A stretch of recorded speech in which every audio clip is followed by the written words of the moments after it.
Well, let's get to our first topic today. Nigeria's headline inflation maintained its upward trend as it rose to 20.52% in August 2022 on a year-on-year basis, making it its highest in 17 years.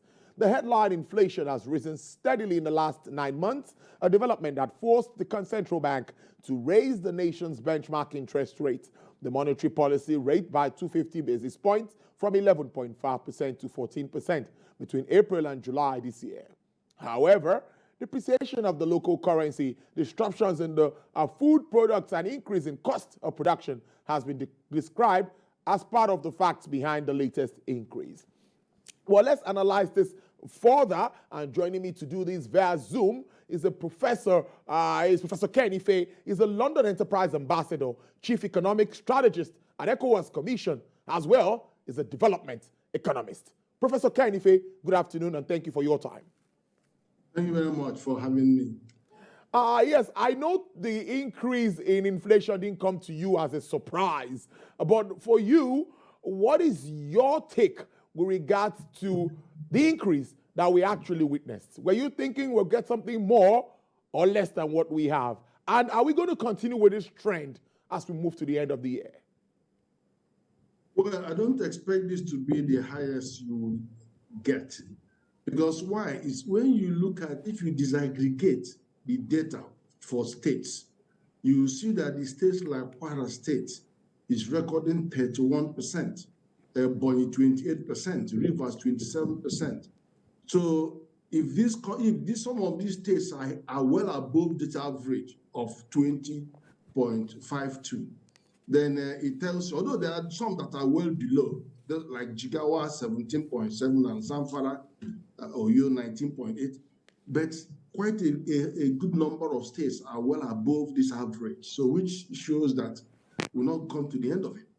But one thing, though, is that even though there was an increase based on this period last year of 20.52, but when you look at month-to-month increase, there is actually a decrease relative to the previous months in the same period. So what that tells you is that because we are in farming season, the food is coming out.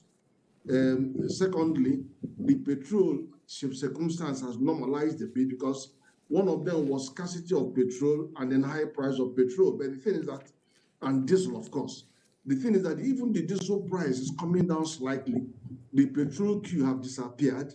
So all of those have reduced the hike in the price of in those commodity prices, as you could see from month to month. That's why.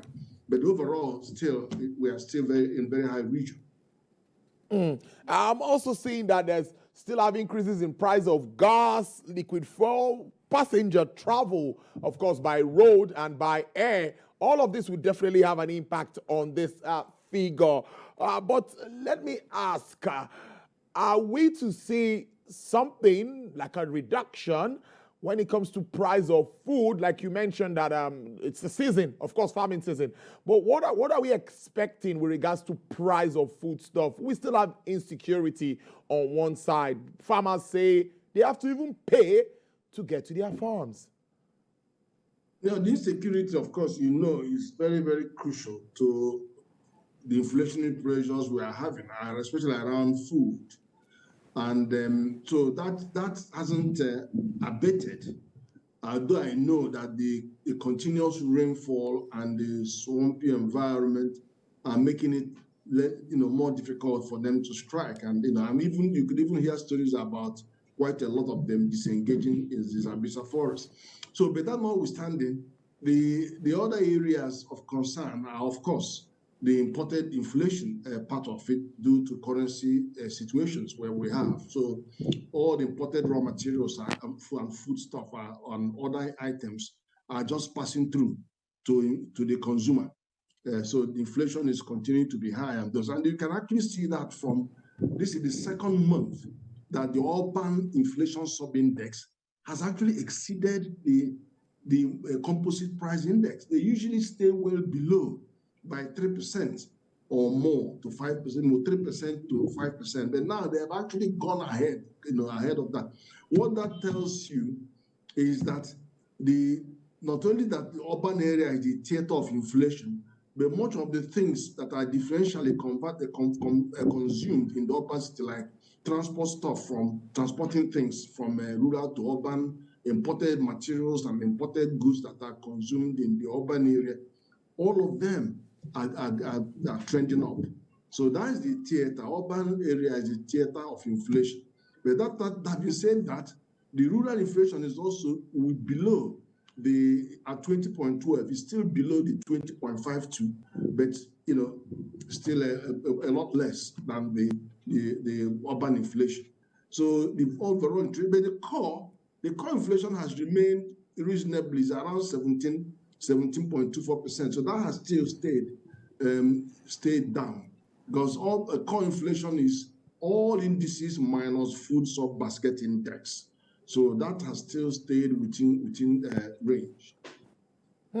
Prof, let's touch on the global effect now, despite the fact that, grains are to be moved, but many still see that the global disruption, one way or the other, is affecting movement of goods and services one way or the other, raw materials and all of that. Do we see any impact of this also moving on as we go in the year? Well, the release of grains, especially wheat, from Russia, China, and the Ukrainian axis, the shipments have all come out. A lot of them are coming out. So that has reduced the sharp rises in the price of wheat. And then, of course, we could see that in the bread that we consume and many other confectionaries and biscuits and things that are based on wheat products. So we've seen some reduction coming out there. And then also, we do expect to see some impact on imported materials, because don't forget, areas like Europe, that 40% of their gas are coming from the Russian region, they are experiencing very high costs of input costs. So that is going to affect the things we are importing from them. We are still an import-dependent economy. So for that reason, anything that we import is also affected by the productive factors, the factors of production, which include high cost of energy and all of that. Of course, if it is food-related material, we're also importing some of those that are going to be affected by the high price of wheat and some other things like there's some other grains. Some oil, for example, a huge volume of some oil comes from Ukraine, and that price has gone through the roof. So that has a knock-on effect. So the answer is that, yeah, things are coming out and they are gradually tempering the sharp rises in prices, but we just hope that there will be more compensation. But when you have a major attack on a particular line of trade, what then happens is that substitute items, people go and invest in substitute items. So over this nearly 8 months of this crisis, people have begun to grow other substitute crops. For example, you remember, a lot of these grains and which are used in biofuel, bioethanol production. So now there's a heavy demand on our cassava, because cassava, Nigeria produces 25 to 30% of world cassava, and we do more than 62 million metric tons. So we are having a lot of orders now for dry cassava to be imported outside, and they give a much higher yield of bioethanol than any other item. It gives about 350 liter per metric ton of dry cassava. The wet cassava gives you about 150 to 160 liter per metric ton of wet cassava. So yeah, we are benefiting in a way, but not as much as to compensate for the other things that are pushing prices and input costs. Interesting stuff. Let's take this conversation, look at another perspective of it now. That's talking about fiscal and monetary support one way or the other, which is needed. But I want to stay with the monetary side. Analysts have argued that we don't need to throw monies at some of these problems, that there are other ways that we can address some of these challenges, like creating jobs, empowering MSMEs, other than borrowing. Many of them see these monies as free monies. We know what's happening with the anchor borrower scheme. So people not wanting to return the money to the central bank, and this will affect new borrowers. What do you make of the efforts? What's your assessment of the efforts made by the Apex Bank, particularly throwing money at some of these issues? I wish I can describe it as throwing money. It's just an unfair way of describing this. Who is throwing what money? That this is not government money, for goodness sake. Government is not putting the 1 trillion naira that central bank has put in anchor borrowers program since 2017. It is not public money. It is not government money. This money is from banks. Is a combination of the cash reserve ratios of these banks, over 4 trillion, sitting in the vaults of central bank and not earning them any interest. And by mutual agreement with them, they are rolling them out, some of them out to lend. It is money from increase of their loan to deposit ratio from 55 to 60, 65%, pushing more money into the private sector domain. It's money coming from the 5% tax on the profit of commercial banks that come together into an SME fund for them to lend. So it is there, it's private sector money. It's my money and your money. But people are crying more than the bereaved by making it feel sensational statements, making it feel that money is going down the drain. That is not money going down the drain, for goodness sake. Look at NNPC. We are going to borrow 500 billion naira every month to subsidize the operations of NNPC. Why? That's where you should be talking to government that is borrowing that money. And then you have a case now that they are now asking us to use, I mean, there's no comparison at all. And so we should show that, and if we didn't have this level of investment in agriculture, then there would have been more people dying in this country out of starvation than all this whole thing about insecurity and COVID put together. So I think we need to put it in the proper perspective so that people will understand where all these things is coming from. It's you and me that own the money that is being lent to these people, these farmers. If the farmers are not returning them, and I believe they're beginning to pay back. The private sector anchors have over 90% of them paid back. It's only these community commodity cooperatives that are slow in paying back. But that doesn't mean that they're going to get away, because there are instruments there to recover the money when the bank feels that they've had enough. The instruments are there, legal instruments. Thank you so much for that clarity, Prof, and making us really understand that point. But let's look at some other structural issues that are also affecting inflation, ease of doing business initiative, and some other things. Of course, you've identified the Russian and Ukraine crisis. As we move towards an election year, let me take the question from another angle now. There will be a surge in circulation of funds all around. Many believe that there will be a lot of funds in the system. Would this have any impact on inflation figures moving ahead? Well, obviously, excessive money supply also is a traditional way of affecting inflation, that there are more money chasing fewer goods and services. That's the classic definition of inflation. So all those money supply part of the equation would definitely increase with the political activity and money exchanging hands. A lot of it will come out.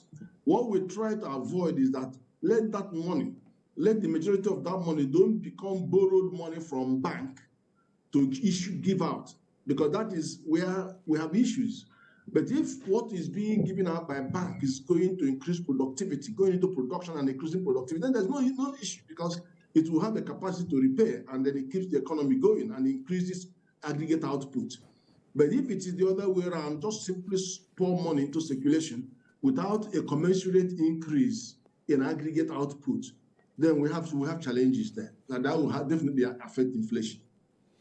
Are you thinking that in as much as we might not want to over-project or under-project, if that is allowed, as we expect the MPC to meet anytime soon, will these inflation figures alter any of decisions made before now? Well, it's possibly good, because we have to flow. So in one respect, we have to flow with the current, and the current global current is to continue to increase and hike MPR rates, and some of them do so because they have a tighter rein on money supply in those economies. But it's not so much that in our own economy. And the reason why it doesn't have that great connection, America can continue to hike the rates because they know that they are connected, the whole economy is connected. So immediately it will affect the mortgage rates, it will affect so many other rates that are going to be affected, and it could cost money, suck up money from circulation. But our own is not so much because there's a preponderance of structural factors at play in our own inflation calculus.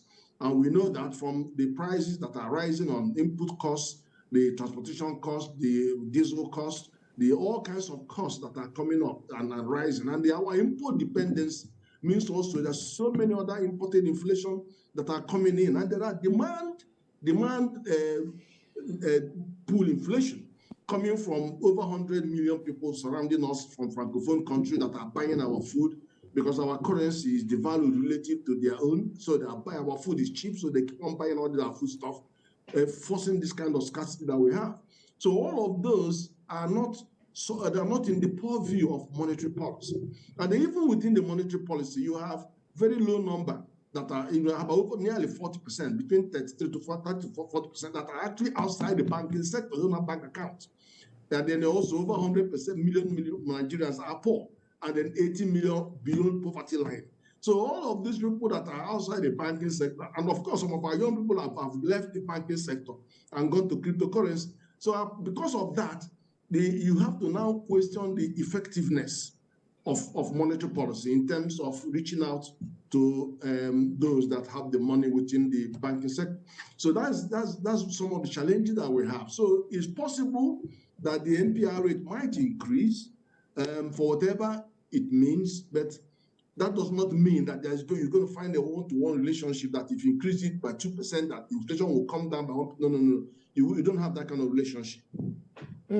Finally, Prof, before I let you go now, I want to take it from the human angle aspect now. Everyone is talking about purchasing power dwindling one way or the other. I personally have not even got an increase in salary, but I'm paying more now for food stuff for all that we're buying at home. So what kind of life will a Nigerian, well, the argument will also be, it looks like it's a global thing, but what life will an average Nigerian live looking at the high cost of everything at the moment? It's very unfortunate, and it's very, very challenging times for us. So that's why we need to have action on both the demand and supply side of this equation. Because don't forget that inflation is price. So price is always subject to demand and supply.